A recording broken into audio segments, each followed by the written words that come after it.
कारोबारी सत्र और यहाँ पर शुरुआत सीधा विदेशी बाजार के संकेतों के साथ कर लेते हैं।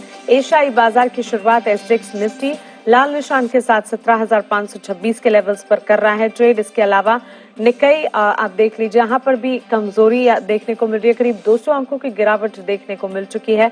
साथ ही डाउ फ्यूचर्स में भी नरमी के संकेत, शुरुआती संकेत जो हैं देखने को मिल रहे हैं। इस बीच अमेरिकी बाजार की बीती रात की बात करें, 3 दिन की लगातार तेजी देखने के बाद अमेरिकी बाजार में गिरावट हावी होती हुई दिखी है। डाउ में हमने सपाट ट्रेंड देखा, एसएनपी और नैस्डैक बिकवाली का दबाव झेलते हुए, जिसमें सबसे ज्यादा नैस्डैक में हमने देखा 269 पॉइंट्स की गिरावट के साथ कल क्लोजिंग होती हुई दिखी है। क्या कुछ हुआ विदेशी बाजार में कल? अमेरिकी बाजार की कमजोर क्लोजिंग के पीछे की वजह क्या रही और कौन से ट्रिगर्स हैं जो कि आज के लिए ग्लोबल मार्केट्स में हमारे लिए जरूरी है जानना? जान लेते हैं दीपांशु भंडारी से। Deepanshu, good morning. बताएं विदेशी बाजार के संकेतों में फोकस में क्या रखना है? Good morning Mansi. ठीक ठाक संकेत आ रहे हैं, जैसा आपने कहा थोड़ी नरमी है, बट अच्छी बात है कि निचले स्तरों से रिकवरी भी आ रही है। देखिए, जहां से एसजीएक्स निफ्टी 17,500 के थोड़ा नीचे खुला था, वहां से अब पूरा ऑलमोस्ट पूरी रिकवरी आपको एसजीएक्स निफ्टी दिखा रहा है। सिर्फ 10-12 पॉइंट ही नीचे इस समय बचा है। एशिया के बाजार भी सुस्त है, बट निचले स्तरों से वहां पर भी आपने रिकवरी आती हुई दिखी है। थोड़ा कंसोलिडेशन का माहौल है, जैसे हमने कल भारतीय बाजारों में देखा, बिल्कुल वैसा ही एक्शन थोड़ा आज ग्लोबल मार्केट्स में भी आपको होते हुए दिख रहा है। यूएस में भी 3 दिनों की तेजी में पर ब्रेक लगते हुए दिखा। 300 पॉइंट की रेंज में कल हमने डाउ में ट्रेड होते हुए देखा और बिल्कुल फ्लैट क्लोजिंग हुई। इतनी फ्लैट क्लोजिंग तो आज तक भी मैंने डाउ की नहीं देखी है जो कल हमने आती हुई देखी। तो लगभग बिना किसी एक्शन के साथ डाउ बंद हुआ। दिन में थोड़ा उतार चढ़ाव जरूर यहां पर था। आईटी शेयर्स पे थोड़ी ज्यादा गिरावट थी, क्योंकि ऑलरेडी इससे पहले जो 3 दिन है वहां पर 5% हमने देखा था नैस्डैक भागा था, तो वहां से फिर कल करीब 1.5-2% की गिरावट यहां पर आपको आती दिखी। कोई ऐसी बड़ी गिरावट वहां पर नहीं थी। स्मॉल कैप्स में थोड़ी ज्यादा बिकवाली थी। रसल 2000 करीब 2.25% नीचे था। बॉन्ड यील्ड थोड़ी स्टेबल है, कुछ ज्यादा वहां से संकेत नहीं आए हैं। एनर्जी शेयर्स पर भारी दबाव हमने आते हुए देखा। इसके साथ हेल्थ केयर शेयर्स पर भी थोड़ी मुनाफा वसूली थी और बाकी सारे सेक्टर्स, क्योंकि 3 दिन में अच्छी तेजी बनी थी यूएस में, तो कल थोड़ी मुनाफा वसूली का सेशन आपने बनते हुए देखा।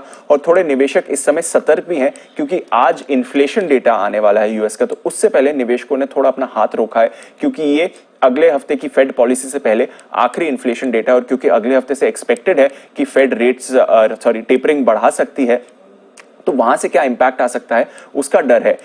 अनुमान है कि इन्फ्लेशन जो है नवंबर का सीपीआई वो 6.7% आ सकता है। 1982 के बाद का हाईएस्ट लेवल ये होगा अगर इस फिगर पर आता है, जो कि 40 साल की ऊंचाई पर रहने वाला है। तो उसकी वजह से आप देख रहे हैं कि निवेशक इस समय थोड़ा सतर्क है कि अगर इतना हाई इन्फ्लेशन आता है तो क्या फेड और हॉकिश हो सकता है और टेपरिंग बढ़ाने पर कुछ कह सकता है या रेट्स पर कुछ कह सकता है, उसका डर इस समय बाजार में है। इसके अलावा जो साप्ताहिक बेरोजगारी के दावे है वो दमदार थे। 1.84 लाख पर आए, अनुमान 2 लाख से ज्यादा का था और ये 52 साल में सबसे कम दावे आते हुए दिखे। इनफैक्ट अगर आप पॉपुलेशन को एडजस्ट करें, क्योंकि ये एब्सोल्यूट नंबर आता है, तो फिर इतिहास के सबसे कम साप्ताहिक बेरोजगारी के दावे यूएस में आपको आते हुए दिखे। तो काफी बढ़िया संकेत वहां से एटलीस्ट आ रहा है। यूरोप की बात करें तो हल्की नरमी थी, कोई ऐसा बड़ा एक्शन यूरोप में कल नहीं देखा। कच्चा तेल यहां पर करीब 2-3% की आपने गिरावट देखी। फिलहाल अगर देखें तो $74 के नीचे आपको ब्रेंट ट्रेड करते हुए, $74 के आसपास ही ब्रेंट ट्रेड करते हुए दिखेगा। इसके अलावा सोने पर भी हल्का दबाव था, डॉलर इंडेक्स में खरीदारी थी। तो ओवरऑल एक कंसोलिडेशन वाला सेशन देखा। थोड़ी आईटी में बिकवाली थी, बट आज का इंपॉर्टेंट ट्रिगर रहेगा यूएस का इन्फ्लेशन डेटा और देखना पड़ेगा वो किस लेवल पर आता है। बिल्कुल दीपांशु, शुक्रिया विस्तार से विदेशी बाजार के संकेत हमें बताने के लिए। तो कंसोलिडेशन भरा सेशन कल हमने अमेरिकी बाजार में देखा, लेकिन यूएस के इन्फ्लेशन डेटा जो आज आने वाले हैं इस पर हमारा खास फोकस होगा। फिलहाल आगे बढ़ते हैं और जान लेते हैं कि कल की कारोबारी सत्र में संस्थागत निवेशकों ने क्या किया है। एफआईएस डीआईएस के आंकड़े, अब आप देखिए एफआईएस की कैश मार्केट में बिकवाली है, लेकिन वायदा बाजार में अच्छी भली खरीदारी एफआईएस ने की है। कैश मार्केट में 1586 करोड़ की बिकवाली एफआईएस की तरफ से आती हुई दिख रही है, तो वायदा बाजार में एफआईएस ने करीब 5792 करोड़ की खरीदारी की है और साथ ही कैश मार्केट में डीआईएस की तरफ से करीब 783 करोड़ की खरीदारी के आंकड़े हैं। तो कैश मार्केट में एफआईएस की बिकवाली को छोड़ दीजिएगा, इसके अलावा कैश मार्केट में डीआईएस और वायदा बाजार में एफआईएस की तरफ से खरीदारी के ही आंकड़े नजर आ रहे हैं।